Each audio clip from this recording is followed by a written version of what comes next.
What's up, guys? This is Jeff. So today we're going to make this video to talk about modern conveniences here in Hawaii. So this is in regards to a couple questions that have come up regarding healthcare, cell phone service, internet, Wi-Fi, all that. Okay, well, where to begin with that? I guess we'll start with cell phones and Wi-Fi and stuff like that. So I've had here in Hawaii, I've had AT&T, T-Mobile, and I've also had Verizon. I now have Verizon. The reason I now have Verizon is because I was not too happy with the other two. Mostly AT&T because of customer service, but for T-Mobile, I'm not trying to put down T-Mobile because they did an all right job and they're not too far behind Verizon. Verizon didn't exactly live up to the expectations and standards that I thought they would have, but they are, yeah, they're the best pretty much. Something just a case an example, a case in point here. Out on the lava flow, 3 months ago, no one could go live. Facebook Live, no one could go live from the lava flow. Now, if you have Verizon, you can go live from the lava flow. If any of you guys have ever been to the lava flow or know where the lava flow is, it's basically out in the boonies. I mean, it's deep Ka'u, Puna, right there, Kalapana, in between Kalapana and Chain of Craters Road, in Volcano National Park. So I mean, it's pretty much in the middle of nowhere, but now Verizon does have enough signal strength to go live, and if you have enough signal strength to go live, that's pretty good reception. When I first went out to the lava field, I didn't have reception. That was with T-Mobile. I think the second time I went out there, I didn't have reception either with T-Mobile. But like I said, as of about 2 to 3 months ago, Verizon now has amped up its signal. So yeah, I'm going to advocate for Verizon and say if you want to get the job done and have the best cell phone service, it's with Verizon here on the islands. I mean, even when I was on other islands, I would have problems with T-Mobile. Oahu, you get weird problems because it's like one giant military installation. Oahu. A lot of people don't know that, but Oahu has got K-Bay. It's got North Shore's got a base. Then there's Pearl Harbor.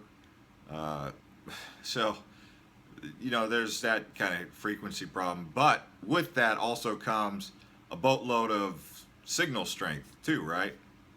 So with internet, there's Oceanic Time Warner, and there's another company, I think it's like Hawaiian. I don't know the name of it honestly, but I was having a little bit of issues with Time Warner, and they were very reluctant to go ahead and give me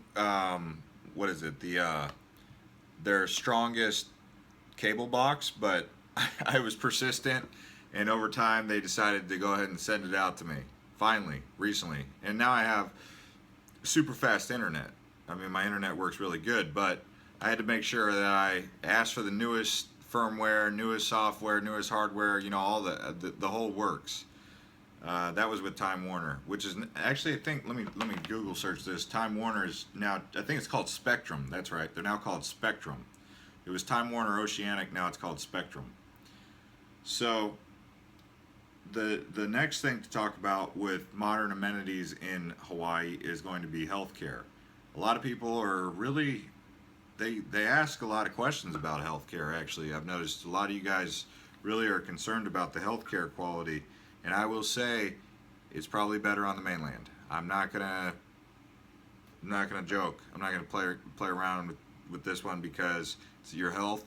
You're not gonna get world-class healthcare on the island. However, you will get pretty good healthcare. Okay. Some very wealthy doctors do like living in Hawaii. So, what I mean, wealthy, I should say, well-to-do, prosperous, successful doctors. For example, my chiropractor, he strikes me as very good at what he does. I mean, he doesn't mess around. He goes in there, he gets right to it, fixes it too.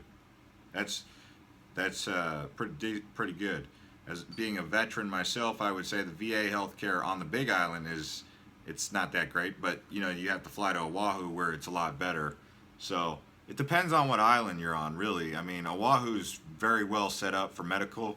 Like if there was an accident or something over here, they would ship you over to the Queen's Medical Center in Oahu by Aerovac if it was like pretty serious. Here on the Big Island, I think the main one is up in Waimea. Maui's got one. I don't know where the Maui one is, and I don't know where the Kauai one is. But there has been some things that have come up, and I've read and heard about it where they said, well, if they didn't have to aerovac them all the way to Oahu, he would have made it. You know, something like that. So, other modern amenities to keep in mind, it is commonly said, whether anyone likes it or not, I mean, it's commonly said. I mean, you guys can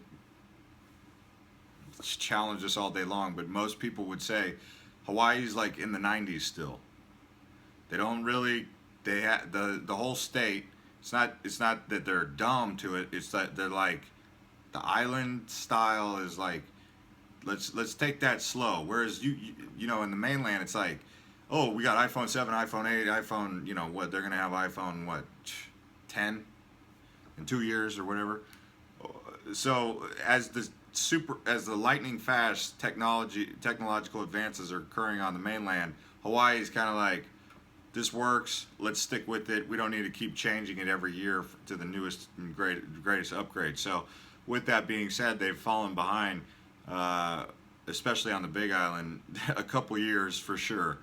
I mean, some people use that term, the 90s. So yeah, it's not the modern amenities are not really here on the Big Island. They are on Oahu though. So if you're looking for modern amenities, you know, you got the big mall, Ala Moana. You got a pretty nice mall scene over in Maui. You've got, yeah, over in Wailuku, there's a nice mall, I would say. It's not like Ala Moana, but it's pretty nice. I mean, Ala Moana is an amazing mall. It's outdoor, indoor, outdoor. Beautiful food court, great food selection. Big Island, there is no mall in Kona. There's a Target and Kmart and a Walmart. You know, and then there's like a shopping center where there's like a PetSmart and Office Max or whatever. But Hilo has like a mall that you can walk through, which is probably the one mall that you would like. I guess, you know, it's always weird because it'll be like downpouring rain in Hilo, and what else is there to do when it's downpouring in Hilo? Go to the mall, right? Where else would you go? I mean, where else are you gonna go if it's downpouring rain all day? I mean, you could stay in the house. You get lots of lazy days in Hilo, by the way, because of rain. Not a lot. I mean, it doesn't like rain every single day, but there are times where it will rain every single day for like 3 weeks straight. As far as other modern amenities go, I mean, you have to understand it. Shipping things is a big deal. I mean, we're pretty connected with Amazon. Amazon Prime is here. Thanks to Amazon, you know, you can thank them for that convenience. There is new car selection here. It just really depends on the island. So, yeah, this is basically all you really need to know about the modern amenities. If you have any other questions about modern things that I left out, go ahead and ask me in the comments, and I'll do my best to respond. If I don't respond fast, be patient with me, because there's a few videos that keep getting different comments, and I try to respond every once in a while when I am able to dial in on that. But yeah, if you like travel information or hearing stories or whatever, I mean, whatever you want to call this kind of vlogging, you can subscribe to this channel, hit me up, and yeah, thanks for watching.